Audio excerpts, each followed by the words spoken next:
si tú fueras una persona que dice, no, yo solo me voy a basar en evidencia para plantear cualquier hipótesis. O sea, si no lo veo, no tengo cómo plantear las hipótesis. Entonces, si tú estás viendo una cosa aquí, que es un cuento de cómo se descubrió la curvatura de la Tierra, por ejemplo, cuando se descubrió el hecho de que la Tierra era redonda y no plana, fue en el antiguo Egipto, no fue Colón. Exacto. Y la manera en que se descubrió es que en un palo o un mástil o ¿cómo se llama lo que hay en Plaza Altamira? Obelisco. Un obelisco que estuviera en una ciudad al sur de Egipto, no sé, yo no sé cuáles son las ciudades del sur de Egipto, ponle Asuán, y un obelisco que estuviera en Alejandría, que está al norte de Egipto, a la misma hora del día proyectaban una sombra diferente. Eso quería decir que el plano sobre el cual estaba Alejandría estaba a un ángulo diferente al plano sobre el cual estaba Swan respecto al Sol. Exacto. Y eso ya en sí mismo generaba otra cosa. ¿Por qué ocurría eso? ¿Qué significa eso? Entonces, para tú explicarte qué significa eso y llegar eventualmente a la conclusión de que la Tierra es redonda, tú necesitas imaginarte toda una serie de cosas que están pasando detrás de ese hecho. Porque tú la curvatura de la Tierra nunca la vas a ver con tus ojos. Porque es Claro. demasiado grande y tú eres demasiado pequeño. Entonces, si tú nunca vas a poder tener esa evidencia a primera vista, si tú te restringes solo a lo que puedes ver, nunca vas a llegar a la conclusión. Entonces ahí es donde tienes que filosofar, tienes que imaginarte varias cosas. Pero el hecho con la filosofía es que como el proceso de validarla con evidencia viene después, tú no puedes cerrar a las otras. Tú no puedes ser un Claro. filósofo que solo cree en esto, porque esto es lo que es. Es como, bueno, las otras también pueden ser hasta que se demuestre lo contrario. Y ahí es donde entra la ciencia. Y es como nosotros avanzamos. Primero nos imaginamos varias opciones y después con el método científico vemos cuál es la que es. Y progresivamente vamos construyendo y desconstruyendo y reconstruyendo esas visiones y esas aproximaciones. Ahí, bueno, esto ha terminado siendo una reflexión filosófica y metodológica sin querer queriendo. Esas son las mejores conversaciones. Y eso Así es viene como por el nosotros. IBIC, y eso Sí, viene por la discusión alrededor de la necesidad de construir algo como el IBIC. Correcto. Había en aquel momento en Venezuela un hambre de desarrollo que es el mismo hambre que tenemos ahorita. Vamos a hablar un poquito más del IBI cuando regresemos de esta pausa comercial. Les estamos presentando El Conuco de Prometeo por RCR 750 AM.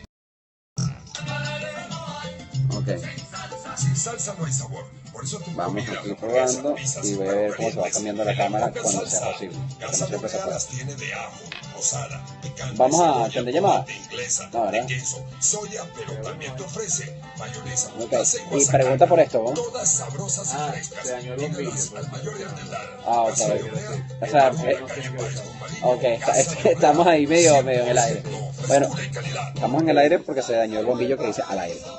El que está afuera. ¿Qué tal, amigos? Sí, yo me di cuenta cuando llegué, lo vi prendido y yo, bueno. Estaré contigo. Por eso estaba medio asustado, Por que yo dije, RCR estamos aquí hablando a los coñazos y Acompáñame. y no sé si estamos diciendo lo correcto. Contigo, Julio Borges. Para ver, Todos ay, los aquí se ve lunes, contigo. Solo por RCR 750 AM. Porque lo bueno une. Cuando la voz es protagonista, esto es lo que se escucha. Este domingo en Conversaciones contaremos la historia de los Impala, de los 007, de los Dark.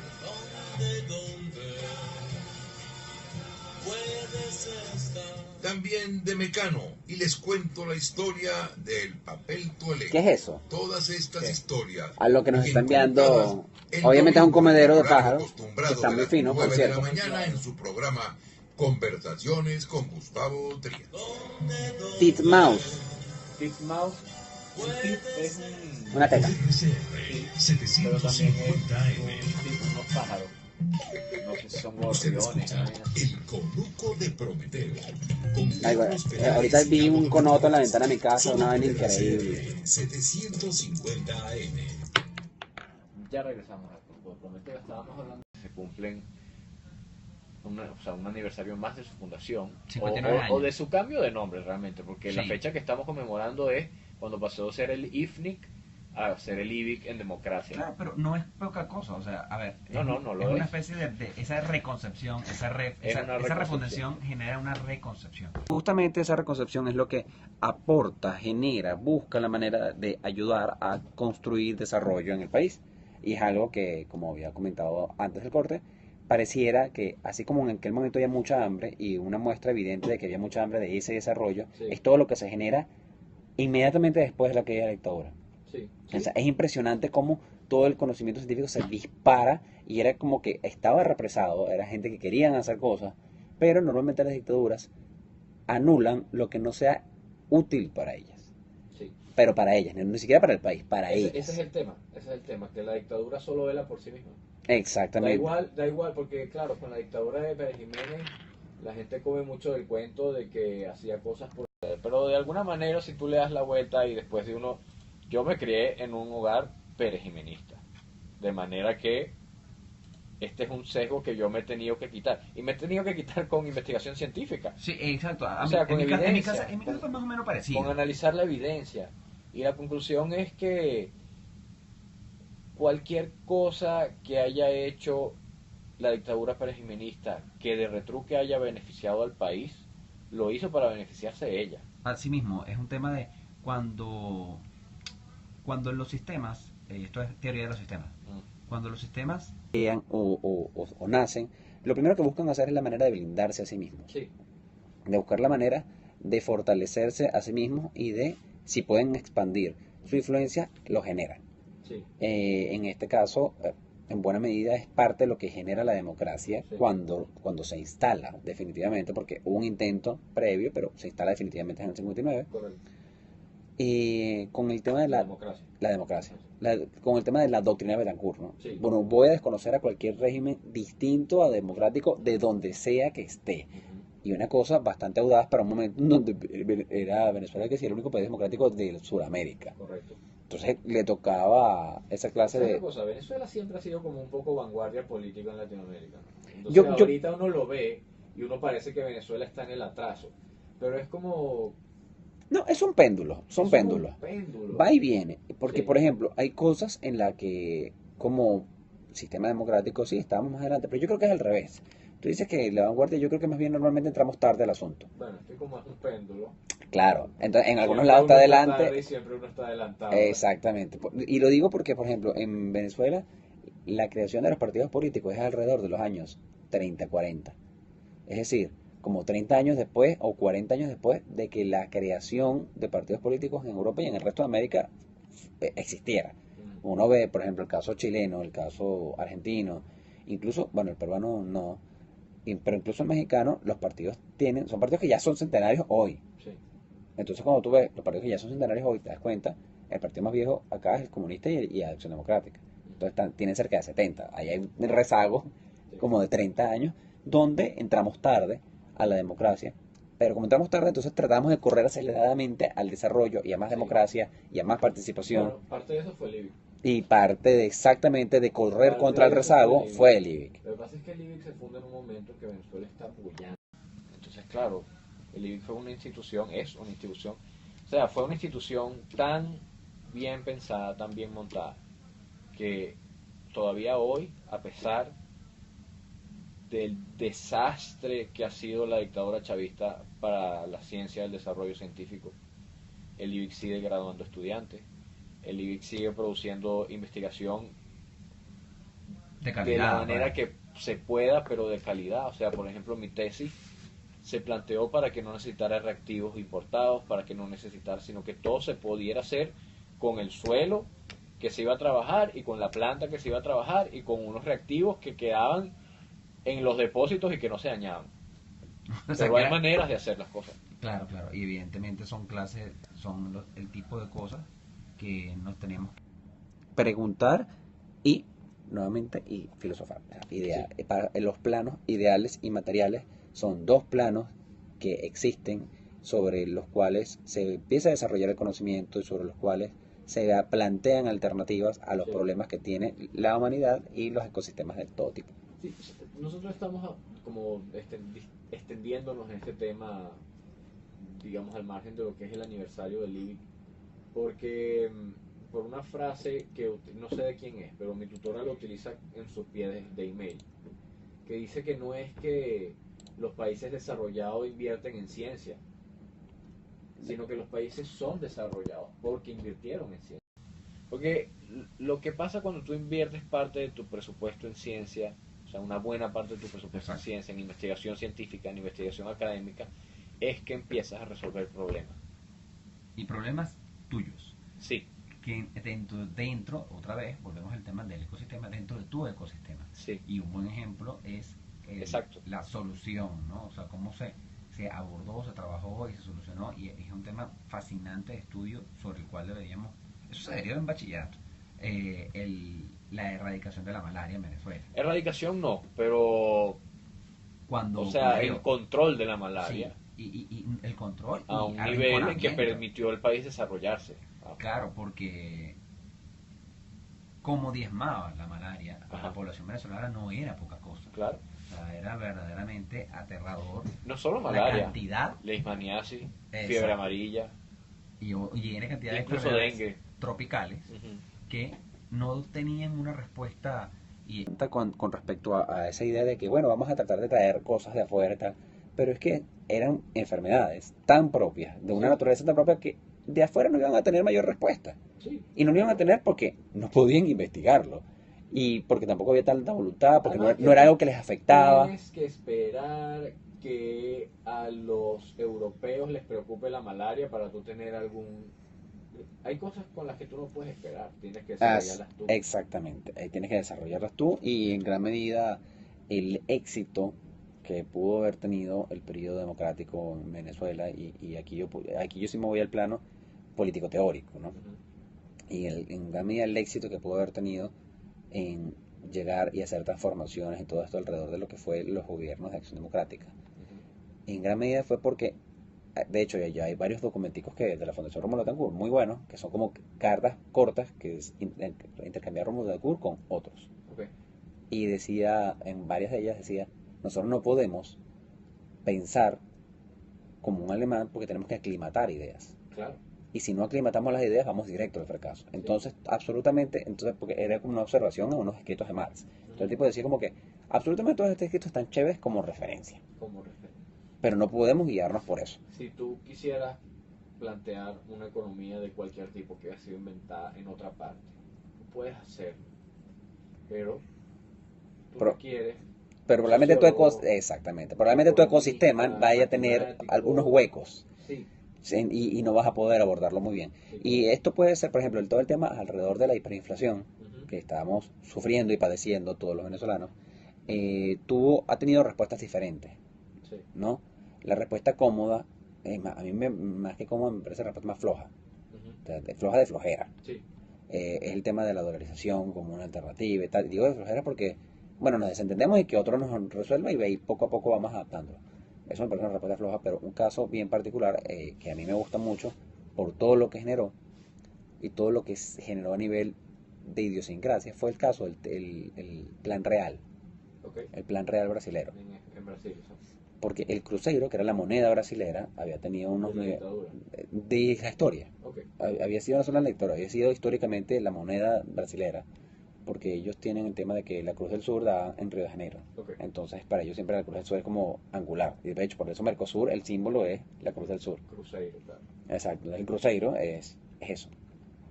Entonces, se dieron cuenta que habían devaluado la moneda algo así como 1.000.000%, desde el principio del siglo XX. Pero ellos tenían un tema de orgullo alrededor del cruzeiro, alrededor de su propia moneda, que, por cierto, yo lo veo bastante similar con respecto al tema de Bolívar, ¿no? Por la idea de destruimos el Bolívar. O sea, hay un tema emocional, de orgullo alrededor de la idea, pero entonces lo que dijeron, bueno, vamos a hacer algo. Vamos a replantearnos la moneda. Y vamos a hacer una moneda real, una moneda fuerte. Entonces se dan con el tema del Plan Real. Y hoy en día el Real ha sido muy estable desde que se creó. Qué interesante que yo conocía el Plan Real, pero no me había dado cuenta que el nombre real no era en referencia a la corona, que es lo que suele ocurrir con los reales. Claro, claro. Que la corona acuñaba la moneda. Exacto. Sino que era en referencia a que era una moneda real, con respaldo real, con valor real. Exactamente, por ahí va la idea. Entonces, incluso el plan real... Corrijo, el real como moneda, que el real es la moneda de Brasil, por cierto, para quienes nos están escuchando y no entienden muy bien, porque uno les puede llamar real a los reales. Es la moneda de Brasil y es la moneda así de las más estables que hay en el continente después del dólar americano. Entonces, eso te habla, y hoy en día para ellos, dentro de todo, cuando tú conversas con brasileños, como que dicen, bueno, el gobierno no ha hecho mal, hay inflación, no hay inflación, hay lo que sea, pero la moneda está ahí. O sea, se sienten como un orgullo de tranquilidad de tener una moneda que fue estudiada y que... Entonces, una moneda inestable pone en peligro tu vida. Por supuesto. Entonces, ya ahí donde tú, cuando lo empiezas a ver, te das cuenta que es algo creado por brasileros, desde brasileros hacia brasileros. Entonces, toda la respuesta de la Venezuela que vaya a venir después de eventualmente acabar la dictadura va a requerir mucho de nuestra creatividad al respecto y de empezar a buscar respuestas de nosotros, desde nosotros hacia nosotros. Claro, eso implica creatividad y también rigurosidad. Correcto. Es decir, si a ti la evidencia te está diciendo algo, tú no puedes ignorarlo. O sea, ¿cómo ha evolucionado la dictadura chavista? Porque un montón de señales que ocurrieron desde el principio de Chávez, la gente las desoyó. ¿Y por qué se llegó a Chávez? Porque durante la democracia un montón de señales y cosas, indicadores académicos, duros, decían que esto iba para allá y se desoyó esa evidencia. Sí, Porque se empezó a creer en una especie de misticismo mágico de que Venezuela iba a salir de eso, de que eso no era Cuba, de que el venezolano es demasiado chévere y simpático. Es decir, te vas por las ramas, o de que Dios siempre escucha y entonces la Virgen nos va a sacar de esta. No, la evidencia te está diciendo que tienes que actuar y que tienes que actuar de esta y esta y esta y esta manera. Exacto, y de que hay que hacer algo al respecto. Y ese algo al respecto es lo que... Querer como venezolanos, ¿no? Como ciudadanos, empezar a preguntarnos cosas ya mismo. Claro. O sea, son cosas que tenemos que empezar a preguntarnos ya mismo porque, por ejemplo, nosotros deberíamos ir a dolarizar o no. O sea, la pregunta que suele trabajar la gente en opinión en la calle es alrededor del tema de elecciones, no elecciones y tal. Es como que, bueno, ok, chévere. Está bien, eso dentro de todo no depende mucho de lo que uno opine. Sin embargo, si empezamos a preguntar, ¿cómo vamos a parar la hiperinflación? ¿Qué nos dicen los que saben? ¿O qué no dicen los que saben? Sí. Porque incluso hasta los silencios hay que aprender a interpretarlos. Claro. Y son cosas que tenemos que empezar a ver. Sería replantearnos una moneda, reconvertir una moneda, hacer como un plan real, dolarizar. Son cosas que tenemos que ya mismo empezar a buscar la respuesta. Suponte tú que entonces la solución es sí, hay que hacer una especie de plan real, pero entonces agarramos el plan real de Brasil y lo aplicamos aquí. Obviamente no, aquí tenemos una cantidad de cabezas de ganado diferente, aquí tenemos unas riquezas petroleras diferentes, y tenemos una cantidad de recursos de ecosistemas diferentes, una necesidad de importaciones diferentes. Todo eso, toda esa información está en papers, está en libros, está en capítulos de libros. Afortunadamente, que generan los científicos. Afortunadamente el chavismo no ha podido con la generación de conocimiento, a pesar de que se ha enfrascado en golpear a quienes producen conocimiento. Y sí, ahí hay papeles de la universidad, hay papeles de institutos y hay mucha información sobre lo cual deberíamos ir comentando y trabajando, pero vamos a profundizar de esto al volver de comerciales. Bueno, comerciales. Carlos Peláez y Gabo Domínguez en El Coco de Fronteo por RCR 750 AM. En Coco Factory, además de su excelente cocada, también puedes deleitarte con el rico Coco Oreo o el sabroso Coco Brownie. Factory. Al pedir cualquiera de las 3 cocadas, pide tu ticket premio y seguirás disfrutando del coco, que es nutritivo y saludable. Coco Factory en la avenida principal de Santa Mónica, Teresa de la Parra, edificio Codazzi, frente a la antigua estación de combustible. ¿Dónde venden y en cocada la por aquí? Rosaleda, San Antonio de los Santos. Coco Factory y recuerda, sin cocos. Yo nunca lo conocí, entonces Central de siento que no me afecta. Orgullosos de cumplir un año más. Nuestro país nos ha dado un suelo fértil y el fruto maravilloso de su gente nos recuerda que ser venezolano se lleva en el corazón. Central Madegrense, 68 años, sembrando el presente con vista al futuro. Escuchamos El Conuco de Prometeo, en RCR 750 AM. Seguimos en el Conuco. Hoy, bueno, estamos hablando del IBIC y de la ciencia, lo que significa la ciencia dentro de este ecosistema republicano y humano el que estamos tratando de defender en este momento. Y que debemos empezar a pensar en su reconstrucción. De hecho, la difusión de la ciencia no solamente depende de la construcción de ciencia, depende mucho de los institutos, pero su difusión depende de actores como usted que nos escucha y de nosotros que estamos tratando de traer esa discusión a usted y a todos los que nos están escuchando. Porque quizás ahorita es un poco tarde, porque ahorita en Venezuela se hace lo que quiere el dictador, ¿no? Sí. La voluntad popular está engavetada, derogada, digámoslo así. Pero ¿por qué los gobiernos anteriores a Chávez, no fue solo Chávez, se dieron el lujo de recortarle el presupuesto a la investigación científica académica en Venezuela? Nada como el chavismo, pero se dieron ese lujo. Bueno, en gran medida por no entender.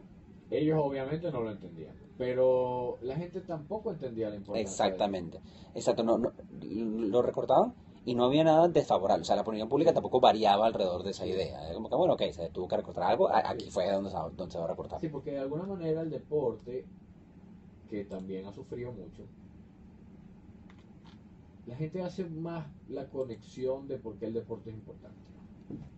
De manera que la gente espera de un gobierno que lleve cada vez más deportistas a las Olimpiadas y que estos deportistas cada vez ganen más medallas.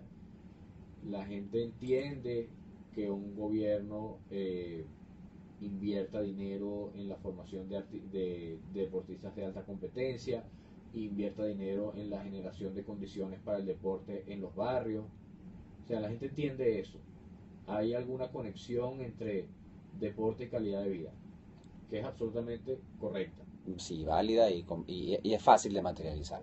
Y la gente lo entiende. De visibilizar. Sí, entonces de alguna manera la gente entiende que un gobierno que se ocupa del deporte está bien. Exactamente. Porque además está trabajando por ti. Exacto, además es un tema ahí de orgullo. Pero con la ciencia no pasa eso.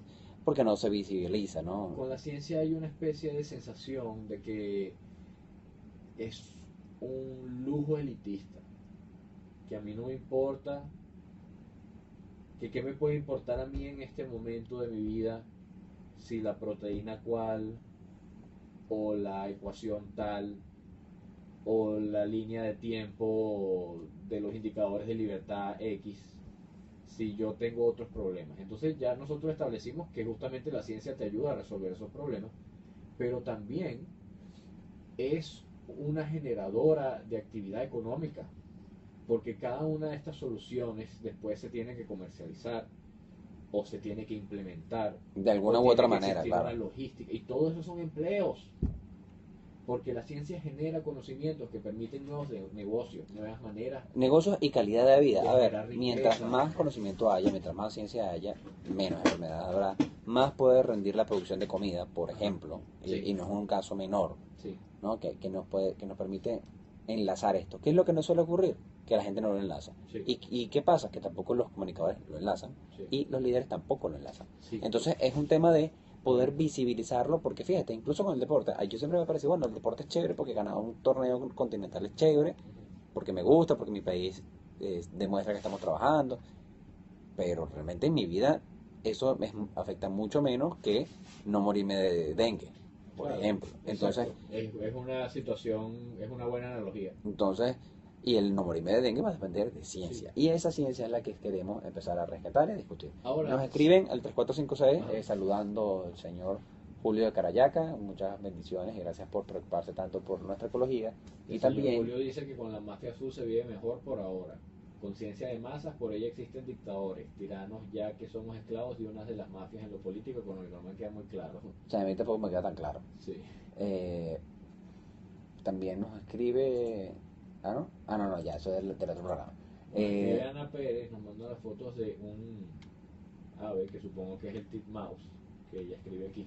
Sí, por eso es a través de @prometeo_rcr. Recordamos que pueden escribirnos a través del 3456 con costo de $1 más básico más IVA, y por Twitter a través de @prometeo_rcr. si nos está escuchando. Douglas nos dice por Twitter, ya que les gusta filosofar, sería interesante que discutieran el uso de la neolengua del poder en Venezuela. Wow, señor Douglas, eso da como para 8 programas. Más o menos. En los que el 80% del programa soy yo despotricando, pero... Bueno, Pero podemos hablar de la neolengua un sí, poco más adelante. sí, cómo no, y además de la neolengua, no solamente la que se utiliza desde la tiranía, desde la dictadura, sino una cantidad de cosas que no son neolengua como tal, sino que han sido adaptaciones en función de las realidades que estamos viviendo, que no es poca cosa. Para terminar con el tema del IBI, la otra cosa que pasa con el deporte es que la gente entiende que si ponen canchas en los contextos vulnerables, digamos, donde la gente vive rodeada de violencia o de pobreza, etcétera, etcétera, es una manera, entre otras cosas, de entretener a los chamos que viven en esos contextos para que se alejen de esa violencia. Pero la ciencia es otra manera de hacerlo. Sí, es otra. Hay chamos que tienen afinidad por el proceso mental, así Sí. como hay algunos que tienen afinidad por las actividades físicas. Sí, y no hay un enlace entre una cosa y otra. Y lo digo porque, fíjate, yo cuando era niño, yo, pues, lo que hacía que estudiaba o veía y tal, lo hacía. Si no era por televisión, lo leía en mi casa y era en mi casa porque yo era poco salía a jugar al parque y esas cosas, porque, bueno, el tema de personalidad, no lo hacía casi. Cuando ya estaba más grande, cuando vivía en San Antonio de los Altos, iba a jugar futbolito en un lugar y yo sabía que ese lugar, atrás de la cancha, eso queda, por cierto, en la Morita, los que son de San Antonio saben exactamente de qué hablo, está una biblioteca. Okay. Y bueno, yo nunca lo usé porque normalmente yo tenía la costumbre de estudiar en mi casa. Por cosas de la vida tuve que subir a San Antonio hace un tiempo a estudiar y dije, bueno, déjame ir a la biblioteca de aquí. Yo estaba con mi hermanito y me lo traje, ¿no? Mi hermano tiene 16 años. Entonces él me decía, yo no tenía ni idea que esto existía aquí. O sea, yo veía que había una casa ahí y que decía biblioteca, pero yo nunca había subido y que cómodo es estudiar aquí, que fácil es hacerlo, es muy bueno. Y esa clase de cosas que están ahí en muchísimas comunidades, nosotros mismos no la vemos. Sí. Entonces es importante empezar a verla. Sí. Tenemos una biblioteca cerca de nuestra comunidad. Bueno, vamos a acercarnos, vamos a ver cómo está. ¿Se pueden donar libros? ¿No se pueden donar libros? Vamos a ver qué podemos hacer alrededor de eso. Incluso la posibilidad de, si usted, por ejemplo, tiene a sus hijos, pero en vez de estudiar en la casa, organízese y vaya a la biblioteca, porque normalmente quedan cerca. Sí. Normalmente no tienes que echarte una hora caminando para poder llegar a la biblioteca. Correcto. Y son buenos espacios públicos que también hacen que el niño empiece a entender la importancia de que ese conocimiento está accesible para él, incluso físicamente. Correcto. Porque aunque ahorita hoy lo hacemos mucho por internet, y si tenemos internet chévere ya resolvimos parte del problema, Sí. El hecho de estudiar en sí mismo es un hecho que sigue siendo la vieja escuela. O sea, te tienes que sentar, leer, escribir. Porque te expande los límites de la mente. Es decir, cuando tú lees sobre cosas que no has visto, Exacto. cuando tú experimentas, o sea, imagínate que en los barrios, en los peores barrios de Venezuela, en donde los niños están sometidos a condiciones muy peligrosas y a mucha violencia y a mucha necesidad. Imagínense que esos niños se puedan refugiar en un lugar en donde ellos puedan hacer experimentos científicos de una manera lúdica.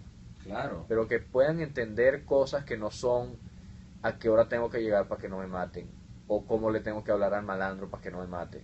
O sea, pueden ocupar su mente en otras cosas. Y muchas de esas cosas todavía hoy están ahí.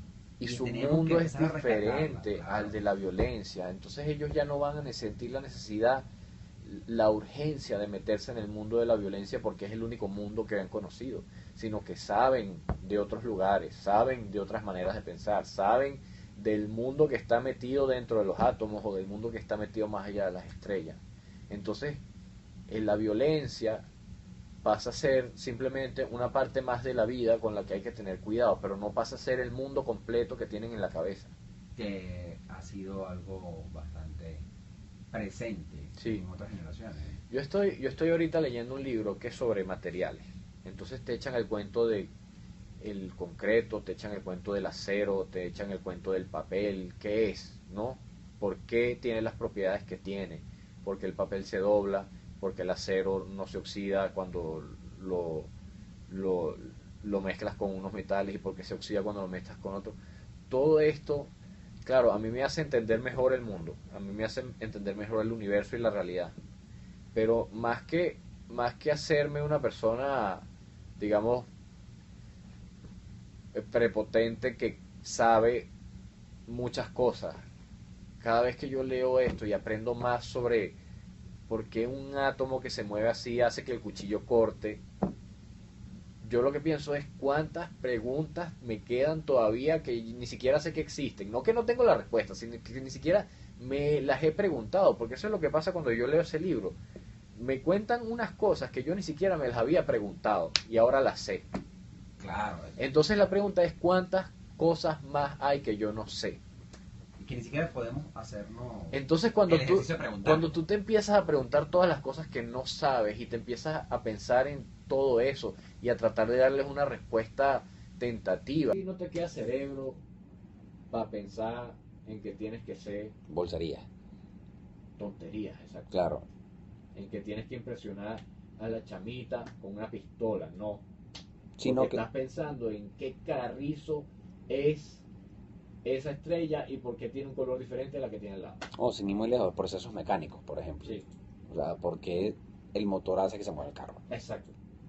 Porque se genera combustión y esa combustión genera la fuerza suficiente para poder mover el pistón y ese pistón Sí. es el que mueve la rueda. O sea, eso, incluso los procesos mecánicos en Sí. sí mismos son parte de, son productos. Y es eso, y te enseña a que las cosas tienen una explicación. Si tú eres suficientemente observador, entonces te alejas de la concepción mística de las cosas que ni siquiera estoy hablando de la era de Acuario y el diablo y la Virgen, no estoy hablando ni siquiera de ese tipo de misticismo, sino ese tipo de misticismo que te dice que tú puedes entender algo sin ver, sin sentarte a ver qué es lo que te está diciendo.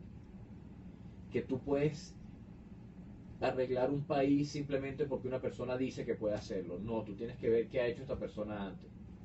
Tienes Claro. que ver si las ideas que está proponiendo tienen sentido. Claro, y no solo tienen sentido, sino de que puedes hacer un ejercicio de comparar. Sí. Porque O sea, el carisma es eso, el carisma es misticismo, el carisma exacto. de los políticos es gente creyendo que porque ese tipo es ese tipo va a arreglar el país. Claro, y eso, bueno, y sobre eso también hay bastante investigación, ¿no? O sea, alrededor de la idea del carisma. ¿Sabes? Ajá. Las propiedades, cómo se construye, se desconstruye, cómo se impulsa.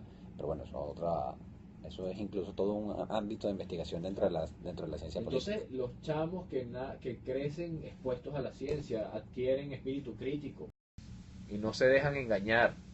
No se dejan engañar por políticos, no se dejan engañar por los azotes del barrio. Incluso no se dejan engañar por las cosas que le hacen creer que son verdad y no necesariamente lo son. Sino sencillamente tienen el atrevimiento de buscar otras verdades. Sí. Claro. No es que se van a enfrentar, Ojo, simplemente puede ocurrir. escuchan la cosa y dicen como, Puede ocurrir. O sea, a mí me pasó más o menos un proceso parecido cuando yo dejé de estar en el colegio de cura y fui al colegio público. ajá, O sea, fue como que empezar a preguntarme otra vez un poco de cosas. Y ¿Cómo? Empezar a preguntarme otra vez un poco de cosas. claro, Y todo el tema alrededor de la concepción de cómo entiendo o no entiendo la idea de Dios, de la Virgen, lo que sea. Cómo entiendo o no entiendo las causas y los efectos. sí, O sea, esto pasa porque ocurrió aquello. Y Ujú. entonces obviamente Sí. hay una cadena infinita hacia atrás y va a haber una cadena infinita hacia adelante Sí. de causas y efectos que normalmente no... Ya no, es increíble, no se trabaja. Y en la vida pública tampoco. O sea, es como que un buen ejemplo en lo que es la economía hoy en día es cuando la gente dice, bueno, porque qué abuso que me puso el pan tan caro. Entonces, ok, correcto, es verdad, es un abuso, sobre todo cuando uno está pelando. buen ejemplo, Pero cuando estás pelando, también tienes que preguntarte, bueno, ¿por qué el panadero lo puso tan caro? sí.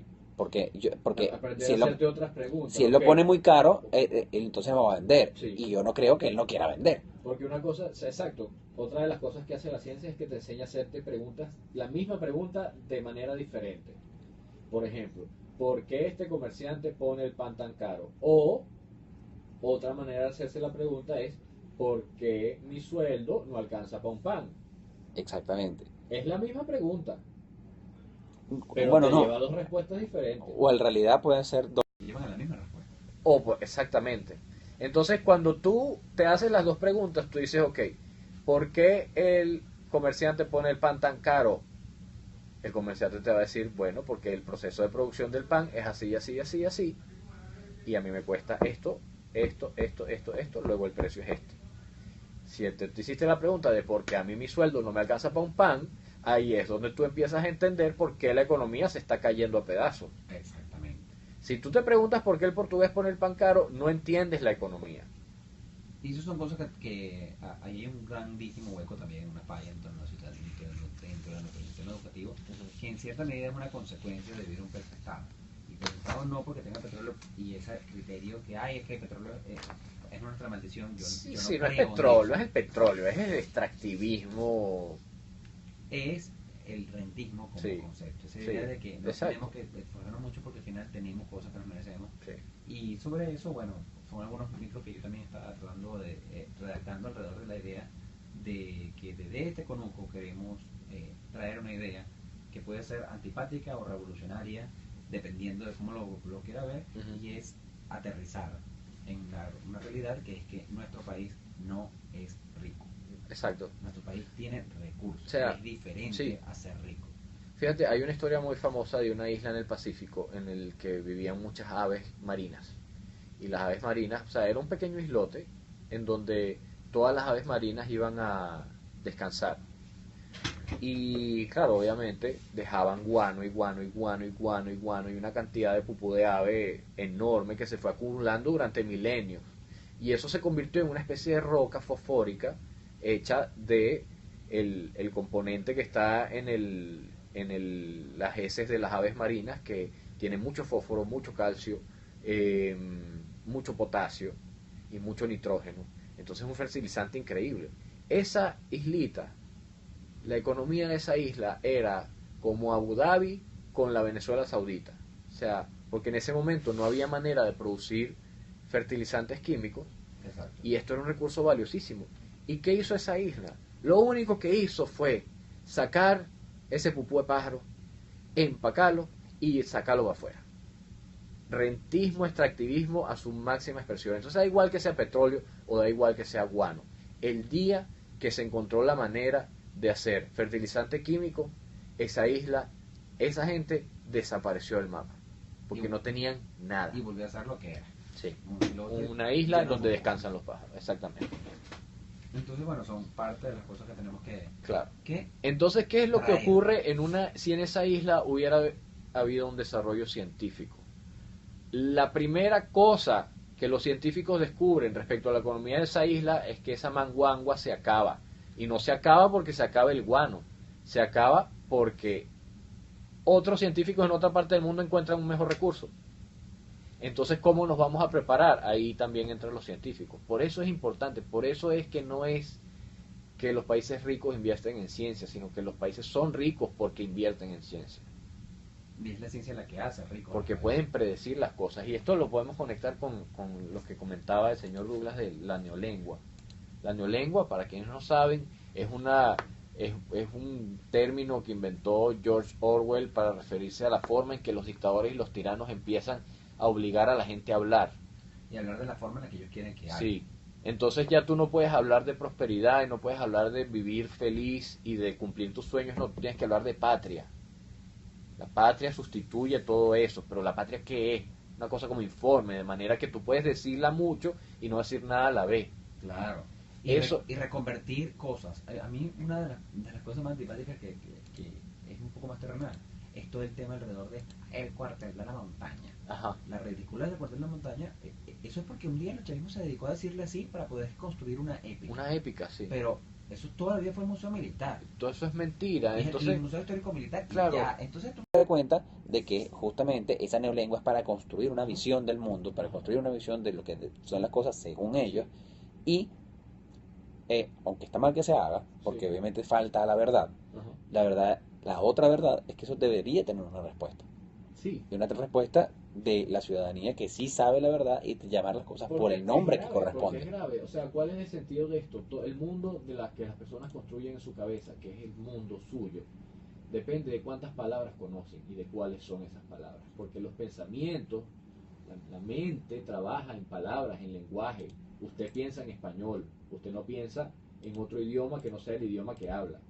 Entonces, para usted poder construir ideas, necesita palabras. Si un niño solo sabe las palabras que el dictador quiere que sepa, probablemente su ¿qué mundo... capacidad va a tener ese niño de construir una solución diferente? Exacto, el mundo que él tiene es el mundo que le diseñó, que enmarcó otro. Y eso es lo que nosotros tenemos que, como ciudadanos libres y como animales en peligro dentro de un sistema dictatorial, tenemos que construir y reconstruir. ¿Y qué pasa con el espíritu científico?